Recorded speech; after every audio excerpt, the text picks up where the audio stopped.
I could see her fist clench, and it was clear she wanted to say something, but miraculously, she chose to keep it to herself. I was just happy to avoid another argument involving the dogs. "So what do you want to do tonight?" I asked, anxious to get her mind on other things. "Can we go to your house? I haven't seen Esme in so long." "She'll like that," I said, smiling warmly, "especially when she hears what we're doing this weekend." Bella let out a long sigh, and we drove the rest of the way in silence. I was a little nervous about her current mood when we approached the house. I wondered if the whole evening was beyond repair. "Bella!" Alice cried, throwing her arms around her the second we were inside. I let out a sigh of relief when Bella immediately relaxed. It seemed her frustration with me was no match for the welcoming arms of my family. "How does it feel to be out in the real world again?" "Since when is the vampire house considered part of the real world?" she teased. "I still feel like I'm in a fairy tale every time I come over here." I rolled my eyes at her use of the word fairy tale. Somehow, after everything she had been through because of me, she still regarded us as creatures of magic and fantasy, rather than the monsters we were. "Who all is home?" I asked, looking pointedly at Alice. "Carlisle and Esme are upstairs," she said carefully. "And the others are making a quick circuit around the town for any signs of Victoria. She shouldn't be here for a couple of days, but we're taking every precaution." "Great," I said, taking Bella's hand in mine. "Now we should go share the news." "News?" Alice asked innocently. "Oh, right, Alice," Bella teased. "Like you didn't already know we were going to Florida this weekend. I suppose it shouldn't have surprised me that Edward had so much confidence tonight. You probably already told him it was a sure thing." "I don't know anything until you decide it," she said solemnly. But when Bella quirked an eyebrow at her, she started giggling. "I did know how much you've been thinking of your mom lately, though, so I figured the chances were pretty good." Bella rolled her eyes as Carlisle and Esme came down the stairs. "Welcome, Bella," Carlisle said, smiling at her warmly. "It's so lovely to see you again," Esme added, reaching out to give her a hug. "It's really nice to be back. I've missed you all so much." "Well, you're welcome here any time," Carlisle said, then glanced at me for a fraction of a second. "When are you two leaving?" I immediately turned to Esme, grinning widely. "Esme, I thought you'd be pleased to hear Bella and I are finally making use of those plane tickets from last year." "Oh, that's wonderful. Is your mother excited, dear?" "Well, actually, I haven't even gotten a chance to tell her. It was kind of a spontaneous decision." "We're leaving on Friday," I added, and Carlisle nodded approvingly.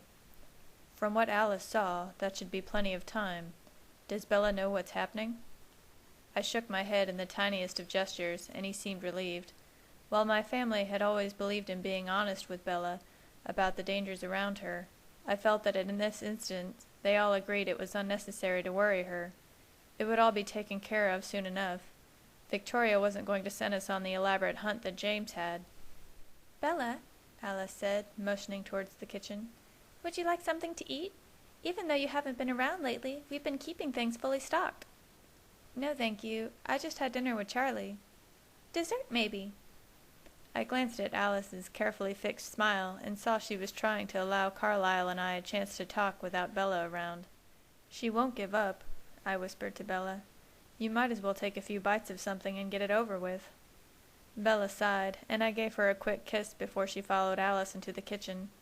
Esme joined them a few moments later, and I realized how much she had truly missed Bella.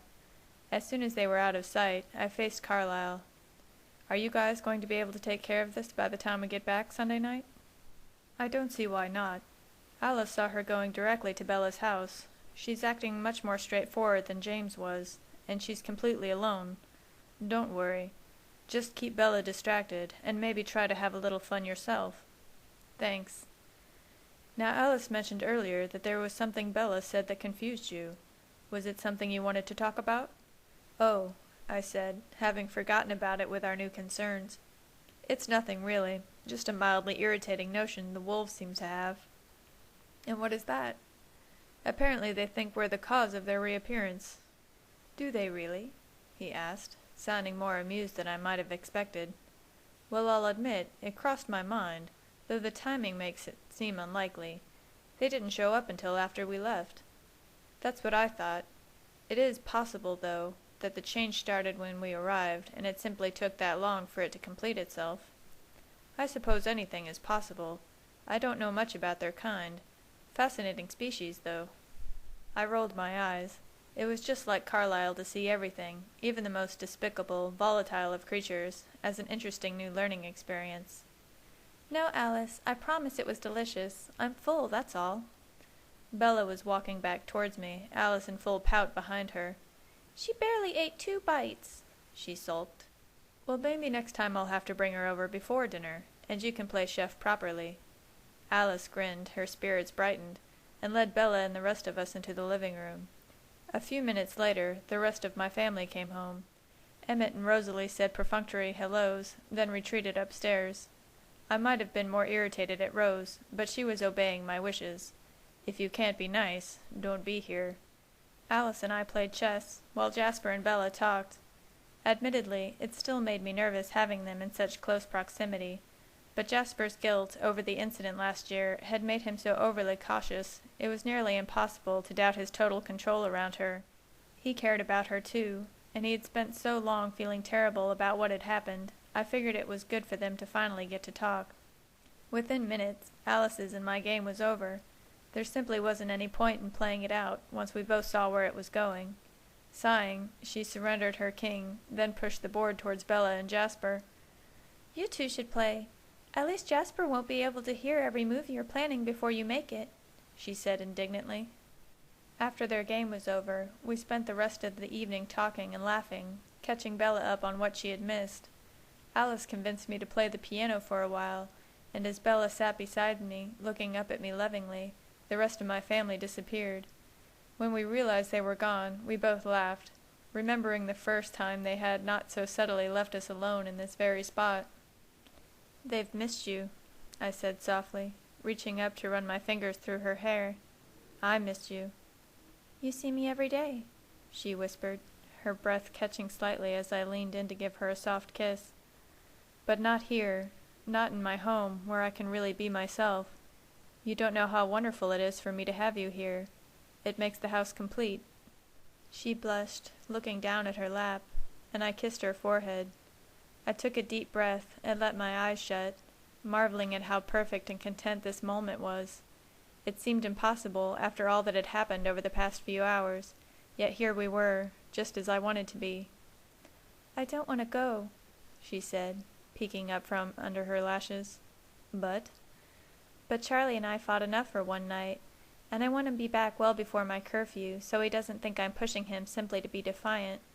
"I understand," I said, wrapping my arm around her shoulder as we stood up. A few minutes later we were back at her house. The lights were on, and I could hear Charlie's mind wandering nervously. Of course I couldn't hear the exact words, but after a few moments I started to understand the content. With a smirk, I turned to Bella. "You better not come inside," she said sadly. "It will only make things worse." "His thoughts are relatively calm," I said, trying to stifle my laughter. "I'll see you later." A low chuckle escaped me, and I kissed the top of her head. "I'll be back when Charlie is snoring." I watched her walk dismally to the door, probably awaiting another bout of Charlie's anger. When she found out what was really on his mind, however, I had a feeling she might be finding herself wishing for more anger instead. It took everything in me to drive away, but given the nature of their discussion, eavesdropping would have been beyond my normal level of intrusion. It was going to be embarrassing enough, without her finding out later that I had listened in. I thought about going home again, but decided my time would be better spent checking things out around town. None of my family had found any signs of Victoria, but I knew I'd feel better after checking it out for myself. I'd made almost a full loop when I felt my cell phone go off,